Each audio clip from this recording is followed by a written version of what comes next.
Vous écoutez la leçon biblique de l'Église de la Science chrétienne indépendante de Plainfield, située à Plainfield, New Jersey, États-Unis d'Amérique. Leçon du dimanche 12 novembre 2023. Sujet: les mortels et les immortels. Texte d'or, Jude. Maintenez-vous dans l'amour de Dieu, en attendant la miséricorde de notre Seigneur Jésus-Christ pour la vie éternelle. Lecture alternée, Psaume. L'Éternel est mon berger, je ne manquerai de rien. Il me fait reposer dans de verts pâturages, il me dirige près des eaux paisibles. Il restaure mon âme, il me conduit dans les sentiers de la justice à cause de son nom. Quand je marche dans la vallée de l'ombre de la mort, je ne crains aucun mal, car tu es avec moi. Ta houlette et ton bâton me rassurent. Tu dresses devant moi une table en face de mes adversaires. Tu oins d'huile ma tête et ma coupe déborde. Oui, le bonheur et la grâce m'accompagneront tous les jours de ma vie, et j'habiterai dans la maison de l'Éternel jusqu'à la fin de mes jours. La Bible. Sachez que l'Éternel est Dieu. C'est lui qui nous a fait, et nous lui appartenons.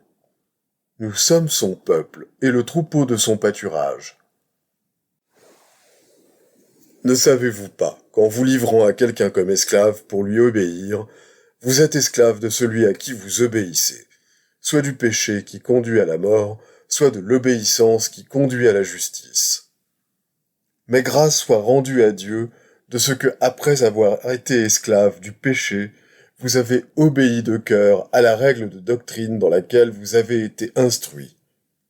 Ayant été affranchi du péché, vous êtes devenu esclave de la justice. Je parle à la manière des hommes, à cause de la faiblesse de votre chair. De même donc que vous avez livré vos membres comme esclaves à l'impureté et à l'iniquité, pour arriver à l'iniquité, ainsi maintenant livrez vos membres comme esclaves à la justice, pour arriver à la sainteté. Car lorsque vous étiez esclaves du péché, vous étiez libres à l'égard de la justice. Quels fruits portiez-vous alors ? Des fruits dont vous rougissez aujourd'hui, car la fin de ces choses, c'est la mort. Mais maintenant, étant affranchis du péché et devenus esclaves de Dieu, vous avez pour fruit la sainteté et pour fin la vie éternelle. Car le salaire du péché, c'est la mort, mais le don gratuit de Dieu, c'est la vie éternelle en Jésus-Christ, notre Seigneur. Lorsque le Fils de l'homme viendra dans sa gloire avec tous les anges, il s'assiera sur le trône de sa gloire. Toutes les nations seront assemblées devant lui. Il séparera les uns d'avec les autres, comme le berger sépare les brebis d'avec les boucs. Et il mettra les brebis à sa droite et les boucs à sa gauche. Alors le roi dira à ceux qui seront à sa droite, « Venez, vous qui êtes bénis de mon Père, prenez possession du royaume qui vous a été préparé dès la fondation du monde. Car j'ai eu faim, et vous m'avez donné à manger. J'ai eu soif, et vous m'avez donné à boire. J'étais étranger, et vous m'avez recueilli. J'étais nu, et vous m'avez vêtu. J'étais malade, et vous m'avez visité. J'étais en prison, et vous êtes venus vers moi. » Les justes lui répondront, « Seigneur, quand avons-nous vu avoir faim, et t'avons-nous donné à manger? Ou avoir soif, et t'avons-nous donné à boire? Quand avons-nous vu étranger, et t'avons-nous recueilli? Ou nu, et t'avons-nous vêtu? Quand avons-nous vu malade, ou en prison, et sommes-nous allés vers toi? » Et le roi leur répondra, « Je vous le dis en vérité, toutes les fois que vous avez fait ces choses à l'un de ces plus petits de mes frères, c'est à moi que vous les avez faites. » Ensuite il dira à ceux qui seront à sa gauche, « Retirez-vous de moi, maudits, allez dans le feu éternel qui a été préparé pour le diable et pour ses anges. Car j'ai eu faim, et vous ne m'avez pas donné à manger. J'ai eu soif, et vous ne m'avez pas donné à boire. J'étais étranger, et vous ne m'avez pas recueilli. J'étais nu, et vous ne m'avez pas vêtu. J'étais malade et en prison, et vous ne m'avez pas visité. Ils répondront aussi, Seigneur, quand avons-nous vu ayant faim, ou ayant soif, ou étranger, ou nu, ou malade, ou en prison, et ne t'avons-nous pas assisté? Et il leur répondra, je vous le dis en vérité, toutes les fois que vous n'avez pas fait ces choses à l'un de ces plus petits, c'est à moi que vous ne les avez pas faites. Et ceux-ci iront au châtiment éternel, mais les justes à la vie éternelle. Ceux qui veulent s'enrichir tombent dans la tentation, dans le piège et dans beaucoup de désirs insensés et pernicieux qui plongent les hommes dans la ruine et la perdition.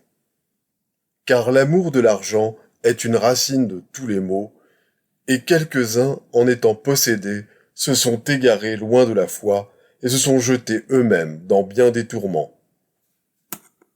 Pour toi, homme de Dieu, fuis ces choses et recherche la justice, la piété, la foi, la charité, la patience, la douceur. Combat le bon combat de la foi. Saisis la vie éternelle à laquelle tu as été appelé et pour laquelle tu as fait une belle confession en présence d'un grand nombre de témoins. Je te recommande devant Dieu qui donne la vie à toute chose et devant Jésus-Christ qui fit une belle confession devant Ponce Pilate de garder le commandement et de vivre sans tache, sans reproche, jusqu'à l'apparition de notre Seigneur Jésus-Christ. Que manifestera en son temps le bienheureux et seul souverain, le roi des rois et le Seigneur des seigneurs, qui seul possède l'immortalité qui habite une lumière inaccessible, que nul homme n'a vue, ni ne peut voir, à qui appartiennent l'honneur et la puissance éternelle. Amen. Recommande aux riches du présent siècle de ne pas être orgueilleux, et de ne pas mettre leur espérance dans des richesses incertaines, mais de la mettre en Dieu, qui nous donne avec abondance toutes choses pour que nous en jouissions. Recommande-leur de faire du bien, d'être riches en bonnes œuvres, d'avoir de la libéralité, de la générosité, et de s'amasser ainsi pour l'avenir un trésor placé sur un fondement solide, afin de saisir la vie véritable. Ce que je dis, frères, c'est que la chair et le sang ne peuvent hériter le royaume de Dieu, et que la corruption n'hérite pas l'incorruptibilité. Voici, je vous dis un mystère. Nous ne mourrons pas tous, mais tous nous serons changés. En un instant, en un clin d'œil, à la dernière trompette. La trompette sonnera, et les morts ressusciteront incorruptibles, et nous serons changés. Car il faut que ce corps corruptible revête l'incorruptibilité, et que ce corps mortel revête l'immortalité. Lorsque ce corps corruptible aura revêtu l'incorruptibilité, et que ce corps mortel aura revêtu l'immortalité, alors s'accomplira la parole qui est écrite. La mort a été engloutie dans la victoire. Je vais maintenant lire les passages corrélatifs tirés du livre d'études de la science chrétienne, Science et santé, avec la clé des Écritures de Mary Baker Eddy. L'homme est immortel et vit de par l'autorité divine. Dans la science, l'homme n'est ni jeune ni vieux. Il n'y a pour lui ni naissance ni mort. Il n'est pas un animal, un végétal, ni un entendement migrateur. Il ne passe pas de la matière à l'entendement, du mortel à l'immortel, du mal au bien, ni du bien au mal. De telles conceptions nous précipitent dans les ténèbres et le dogme. Même la poésie de Shakespeare dépeint la vieillesse sous les traits de l'enfance, de l'impuissance et de la décadence, au lieu d'assigner à l'homme l'éternelle grandeur et l'immortalité du développement, de la puissance et du prestige. Un instant de conscience divine, la compréhension spirituelle de la vie et de l'amour est un avant-goût de l'éternité. Cet état de conscience élevé, atteint et maintenu lorsque la science de l'être est comprise, permettrait de franchir, grâce au discernement spirituel de la vie, l'intervalle de la mort, et l'homme serait dans la pleine conscience de son immortalité et de son harmonie éternelle, où le péché, la maladie et la mort sont inconnus. C'est par l'éternité que Dieu mesure les années que l'âme remplit. Les conceptions de la pensée mortelle erronée doivent céder à l'idéal de tout ce qui est parfait et éternel. À travers bien des générations, les croyances humaines atteindront des conceptions plus divines et le modèle immortel et parfait de la création de Dieu sera finalement reconnu comme la seule conception véritable de l'être. Un pécheur mortel n'est pas l'homme de Dieu. Les mortels sont les contrefaçons des immortels. Ce sont les enfants du malin, de l'unique mal, qui déclarent que l'homme commence dans la poussière ou comme embryon matériel. En science divine, Dieu et l'homme réel sont inséparables en tant que principe divin et idée divine. Les mortels ne sont pas les enfants déchus de Dieu. Ils n'ont jamais eu un état d'être parfait qui puisse par la suite être retrouvé. Dès le commencement de l'histoire mortelle, ils furent conçus dans le péché et enfantés dans l'iniquité. Rappelez-vous que les Écritures disent de l'homme mortel. L'homme, ses jours sont comme l'herbe, il fleurit comme la fleur des champs. Lorsqu'un vent passe sur elle, elle n'est plus, et le lieu qu'elle occupait ne la reconnaît plus. Jésus dit en parlant des enfants de Dieu, non des enfants des hommes, le royaume de Dieu est au-dedans de vous. C'est-à-dire, la vérité et l'amour règnent dans l'homme réel, ce qui montre que l'homme à l'image de Dieu n'est pas déchu et qu'il est éternel. Si nous parons la pensée de vêtements mortels, elle perdra inévitablement sa nature immortelle. Si nous recherchons le plaisir dans le corps, nous y trouvons la douleur. La vie, nous y trouvons la mort. La vérité, nous y trouvons l'erreur. L'esprit, nous y trouvons son opposé, la matière. Maintenant faites le contraire. Détournez votre attention du corps pour contempler la vérité et l'amour, le principe de tout bonheur, de toute harmonie et de toute immortalité. Fixez fermement votre pensée sur ce qui est permanent, bon et vrai, et vous le ferez entrer dans votre existence dans la mesure où cela occupera vos pensées. Nous marchons dans la voie de la vérité et de l'amour en suivant l'exemple de notre Maître dans la compréhension de la métaphysique divine. Le christianisme est la base de la vraie guérison. Tout ce qui maintient la pensée humaine dans la voie de l'amour dégagé du moi reçoit directement le pouvoir divin. L'être est sainteté, harmonie, immortalité. Il est déjà prouvé qu'une connaissance de ce fait, si minime soit-elle, élèvera la norme physique et morale des mortels, augmentera la longévité, purifiera et ennoblira le caractère. Ainsi, le progrès détruira finalement toute erreur et mettra l'immortalité en lumière. Le corps reflètera ce qui le gouverne, que ce soit la vérité ou l'erreur, la compréhension ou la croyance, l'esprit ou la matière. Donc, connais-le dès maintenant et sois en paix. Veillez, soyez sobre et vigilant. Le chemin qui mène à la compréhension que Dieu est la seule vie est droit et resserré. C'est un combat avec la chair dans lequel il nous faut vaincre le péché, la maladie et la mort, soit ici-bas, soit dans l'au-delà, certainement avant de pouvoir atteindre le but de l'esprit, la vie en Dieu. Paul écrit : Si Christ, la vérité, n'est pas ressuscité, notre prédication est donc vaine. C'est-à-dire, si l'idée de la suprématie de l'esprit, qui est la vraie conception de l'être, ne pénètre pas votre pensée, vous ne pourrez bénéficier de ce que je dis. Jésus dit en substance, « Celui qui croit en moi ne verra pas la mort », c'est-à-dire, celui qui perçoit la vraie idée de la vie perd sa croyance à la mort.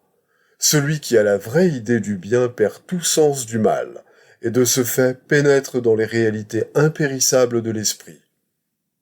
Celui-là demeure dans la vie qui ne provient pas du corps, incapable de soutenir la vie, mais de la vérité qui développe sa propre idée immortelle. Jésus donna la vraie idée de l'être, et il en résulte pour les mortels des bienfaits infinis.